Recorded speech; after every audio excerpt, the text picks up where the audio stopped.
સોમનાથમાં શ્રાવણના 5મા સોમવાર અને સોમવતી અમાસના દિવસે ભક્તોનો શ્રદ્ધા સાગર ઉમટ્યો। 10 વાગ્યા સુધીમાં 35,000 જેટલા ભાવિકોએ દાદાના દર્શન કર્યા હતા। હર હર મહાદેવ જય સોમનાથના પ્રચંડ નંદગેરાથી ગુંજતું સોમનાથ જોવા મળ્યું હતું। રાજ્યના પૂર્વ મુખ્યમંત્રી વિજય રૂપાણી પણ સોમનાથ મહાદેવની ધ્વજા પૂજા કરી ધન્ય થયા હતા। Story report by Ghanshyam Barot. पहलो सोमवार खूब पवित्र दिवस है। आज अमरा परिवार तरफ थी सोमनाथ महादेव ने ध्वजा चढ़ाववामां आवी छे अने पूजा पण करवामां आवी। खूब धन्यता अनुभवुं छुं। भगवान सोमनाथ महादेव नो प्रभाव आपणे सौ अनुभवीए छीए।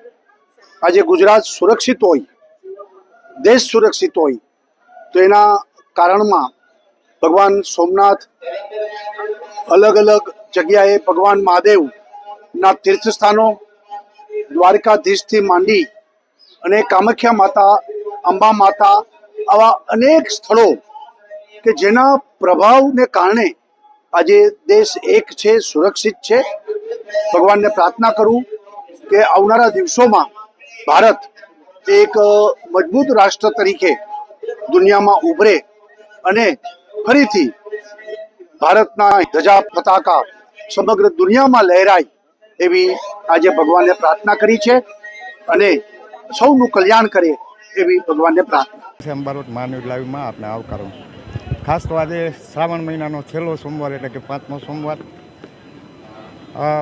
अने 5મા सोमवार साथे साथे आज અમાસા અને ખાસ તો સોમનાથ મહાદેવના આપણે શરણમાં છીએ ત્યારે ક્યાંક ને ક્યાંક એવું લાગે કે આજનો દિવસ ફક્ત 10 વાગ્યા સુધીમાં સવારના 5 થી 10 વાગ્યા સુધીમાં 35,000 જેટલા દર્શનાર્થીઓ દર્શન કર્યા અને અત્યારે 1:10 થઈ છે। છેલ્લી આરતી દરમિયાન મને એવું લાગે છે કે કદાચ 1,35,000 દર્શનાર્થીઓ થઈ ગયા હોય તો પણ એવું ચોક્કસપણે આપણે કહી શકીએ। જ્યાં અરબી સમુદ્ર સોમનાથ મહાદેવના ચરણ પખાડે છે। અત્યારે તમે દરિયાનું દ્રશ્ય જોવો તો એવું લાગે કે જાણે કેમ દરિયાના મોજાઓ સોમનાથ મહાદેવની ધજાને ચૂમવા માટે બેબાક બન્યા હોય। આજનું દ્રશ્ય અને આજે જે દર્શનાર્થીઓમાં ઉત્સાહ છે ક્યાંક ક્યાંક એવું પણ દેખાય કે વીઆઈપીઓની લાઈનને ક્યાંક આ એક જે સામાન્ય માણસ છે એનાથી અલગ થઈ જાય છે। અહીંયાનું જે વેપારી વર્ગ છે એ મહાદેવજીથી ઓછો બિયાતો હોય એવું ચોક્કસ લાગે, પણ જે દર્શનાર્થીઓની અંદર ભાવ છે એનો જે ઉમંગ છે એ ક્યાંક ને ક્યાંક કંઈ વર્તાઈ રહ્યો છે। મારી સાથે અત્યારે રાપર નગરપાલિકાના પૂર્વ પ્રમુખ અમૃતાબેન વાલજીભાઈ આવ્યા છે। સાથે સાથે આ આખો દરબાર પરિવાર છે જે સુરેન્દ્રનગર કે લીંબડીથી આવે છે, પણ આપણે વાલજીભાઈને મળશું શું કહેશું? આજે શ્રાવણ માસનો પવિત્ર દિવસ, ખાસ તો આ શ્રાવણ માસ એક મારી રીતે ખૂબ ધાર્મિક ભાવનાવાળો રહ્યો। 5 સોમવાર આવ્યા। પ્રથમ દિવસે શ્રાવણ માસ શરૂ થયો ત્યારે પણ સોમવાર હતો। ત્યાર પછી 15મી ઓગસ્ટના દિવસે પણ સોમવાર હતો। રક્ષાબંધનનો પવિત્ર દિવસ પણ સોમવારથી હતો અને આજે પૂર્ણાહુતિ સોમવારથી થઈ રહી છે। એ ત્યારે મારા પરિવારના મારા ઈષ્ટદેવ ભગવાન સોમનાથના દર્શને આવ્યો છું અને ખાસ તો આજે 25 વર્ષથી મારા પરિવાર માટે, દેશ માટે દાદાના દર્શન કરું છું। ત્યારે મને ખૂબ આનંદ છે કે આજે હું મા ન્યૂઝને આપના દ્વારા ભગવાનના દર્શન કરાવી રહ્યો છું।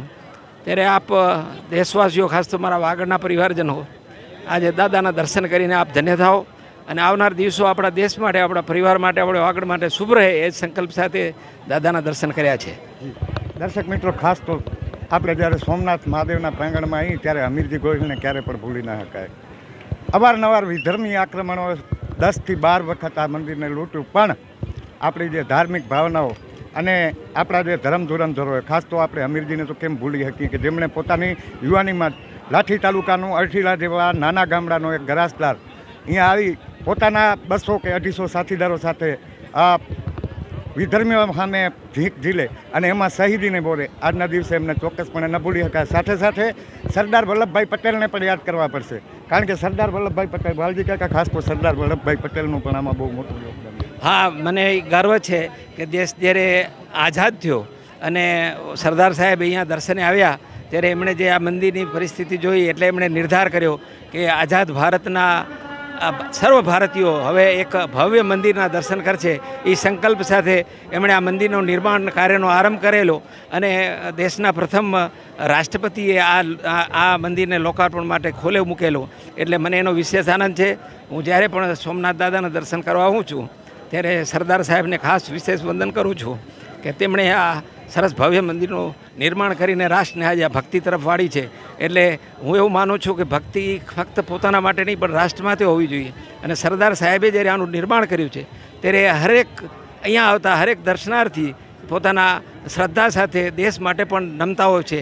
એ વાત મેં અહીંયા પ્રત્યક્ષ નિહાળી છે. અને બાબા ભગવાન ભોળાનાથ એ સર્વ આપણા દેશવાસીઓની રક્ષા કરવા હંમેશા જેમ તમે કહ્યું વિધર્મીઓએ આ મંદિરને ઘણી વખત લૂંટ્યું હતું ત્યારે એક હમીરજીભાઈ જે હજી લગ્ન કરીને ઘરે નહોતા પહોંચ્યા છતાં પોતે એક રાષ્ટ્ર ખાતે ધર્મ ખાતે પોતાનો જીવનો પરવા કર્યા વગર આ મંદિરની રક્ષા ખાતે આપણા સનાતન ધર્મની રક્ષા ખાતે પોતે જીવની આહુતિ આપી હતી. એટલે આ શ્રદ્ધા સાથે ધર્મ સાથે દેશભક્તિની આ પવિત્ર ભૂમિ છે. તો દર્શક મિત્રો, આ તો વાલજીભાઈ વાવિયા ખાસ તો અહીંના હું કેમેરામેનને કહી કે આ દ્રશ્યો એકવાર તમે આ બાજુ બતાડજો. ખાસ તો આજે આપણા ગુજરાતના પૂર્વ મુખ્યમંત્રી શ્રી વિજયભાઈ રૂપાણીએ પણ સવારમાં જ અહીંયા આવી અને દર્શન કર્યા. બસ આવી જવા બધું દર્શન કર્યા અને ક્યાંક ને ક્યાંક એમણે જે એક ભાવ બતાવ્યો મેં તમને બતાવવાનો પ્રયાસ કર્યો છે. અહીં વિજયભાઈ રૂપાણીની પણ બાઇટ હું તમને બતાવી રહ્યો છું. ઘનશ્યામ બારોટ, મા ન્યૂઝ લાઈવ, સોમનાથ, ગુજરાત.